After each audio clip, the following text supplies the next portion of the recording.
సుమన్ టీవీలో మీ personal and business promotions కోసం కింది నెంబర్కి కాంటాక్ట్ చేయండి. సార్ ఏంటి ఈ మధ్యన అంటే ఇండస్ట్రీకి సంబంధించి కొంతమంది జ్యోతిష్కులు కొన్ని వివాదాస్పదమైన కామెంట్లు వేస్తున్నారు. అందులో స్టార్ రేటింగ్ అని చెప్పే వేణుస్వామి లాంటి వాళ్ళు కూడా వివాదంలో చిక్కుకుంటున్నారు.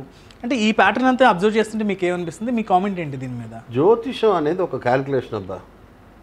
ఒక లెక్క చేయడంలో జ్యోతిష పండితుడి ప్రతిభ ఆధారపడి ఉంటుంది. అతని ప్రతిభ కొంతకాలం వరకు పనిచేసింది. అసలు ఇంకొక విషయం ఉంది ఇక్కడ. జ్యోతిష పండితుడికి రోజులు బాగుంటేనే వాడి ప్రెడిక్షన్ కరెక్ట్గా వస్తుంది. ముందు అతని జాతకం ఎక్కడైనా చూపించుకోమనండి.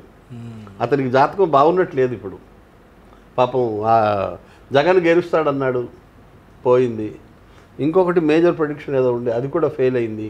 అతనికి పీరియడ్ బాగాలేనట్టుంది. ఆయన ముందు ఐపీఎల్ మ్యాచ్ కావచ్చు, పాపం ఇబ్బంది పడ్డారు. కాబట్టి ఆయన ముందు జ్యోతిషం ఎక్కడైనా మంచి పండితుడిని, జ్యోతిషం వచ్చిన వాడిని ఎవడైనా, అతనికి పీరియడ్ బాగాలేనట్టుంది, పాపం ప్రెడిక్షన్స్ ఫెయిల్ అవుతున్నాయి.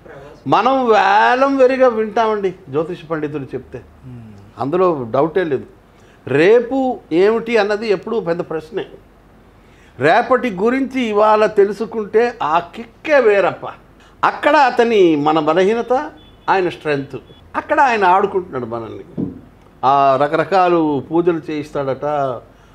ఒక పబ్లిక్లో చాలా టాక్ ఉంది. ఆయన ఒక 4 కోట్లు 3 కోట్లు పెద్ద పెద్ద పొలిటీషియన్స్కి పూజలు చేయిస్తాడట. ఆ పూజల్లో 1000 మంది ప్రాస్టిట్యూట్స్ ఉంటారు, 1000 మంది కొజ్జాలు ఉంటారు, మందు ఉంటుంది. తాంత్రికం ఏదో తాంత్రికం, మన జీవితాలు యాంత్రికం. సో మొత్తానికి చాలా డ్రామా ఉంది. అవన్నీ ఉన్నాయట, గ్రంథాల్లో ఉన్నాయి. లేనిదేమి చేయట్లేదు అతని క్యాలిక్యులేషన్ ఇప్పుడు పనిచేయట్లేదు.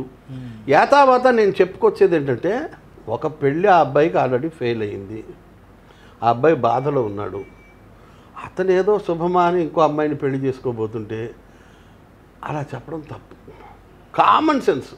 అంటే చాలా మంది పబ్లిక్లో కూడా అంత వైరల్ అవ్వడానికి కూడా పాపం అతను చాలా బాధలో ఉన్నాడు. ఒక పెళ్లి ఫెయిల్ అయింది, ఇంకో పెళ్ళి ఏదో మొత్తానికి కుదిరింది, చేసుకోబోతున్నాడు. ఈ దశలో ఈ పెళ్ళి విడిపోతుంది అంటే, అరే వేణుస్వామికి ఒక కొడుకుండి, కొడుకు పెళ్లి జరుగుతుంటే రెండో పెళ్లి జరుగుతూ ఉంటే అలా చెప్తాడండి కొడుకుకి ఎవడైనా? ఎంత తప్పండి అది, ఎంత బాధ కలిగిస్తుంది. విడిపోవచ్చు, 3 ఏళ్ల తర్వాత ఖచ్చితంగా విడిపోతారండి, తప్పు లేదు, నేనేం కాదనట్లేదు. విడిపోవడము, కలవడము ఇవన్నీ పెద్ద విషయం కాదు అది. కానీ ఈ సమయంలో ఒక మాట మాట్లాడితే దానికి ఉపయోగం ఉండాలి. సందర్భ శుద్ధి అంటారు. తప్పు కదా అలా మాట్లాడడం. అతను బతకపోని, విడిపోని, కలిసి ఉండని. అరే ముందే నీకు రైలు బయలుదేరుతుంటేనే గుద్దేస్తుంది, 100 మంది చచ్చిపోతారు.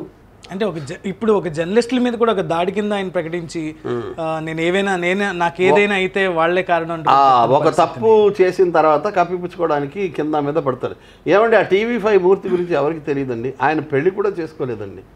ఆయన ఎంత క్లీన్ మ్యానో లోకానికి అందరికీ తెలుసు. ఆయన మీద ఇంత మచ్చలేదు.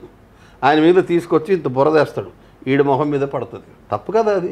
మూర్తి మీద ఎప్పుడైనా ఒక మచ్చ ఉందండి? నాకు అతను తెలియదు. నేను ఒకసారి ఆయన జీవితంలో చూశాను. But I have heard about him. Is a clean man. ఆయన మీద ఇంతవరకు మచ్చలేదండి. కెరీర్లో కూడా చాలా పక్కాగా మాట్లాడతాడు ఆయన. ఈయనేదో దారి తప్పించడానికి విషయాన్ని, ఏవో సైడ్ ట్రాక్ ఇవన్నీ. అంటే మీ లైఫ్ జర్నీలో ఇప్పటివరకు అంటే ఇలాంటి టిపికల్ క్యారెక్టర్స్ని మీకు ఎదురయ్యే ఉంటారు, ఎదురైతే మీరు ఎలా రెస్పాండ్ అవుతుంటారు? వాళ్ళకి వస్తుంటారు, పోతుంటారు. పాసింగ్ క్లౌడ్స్ ఇలాంటి వాళ్ళు చాలామంది వస్తారు, పోతారు.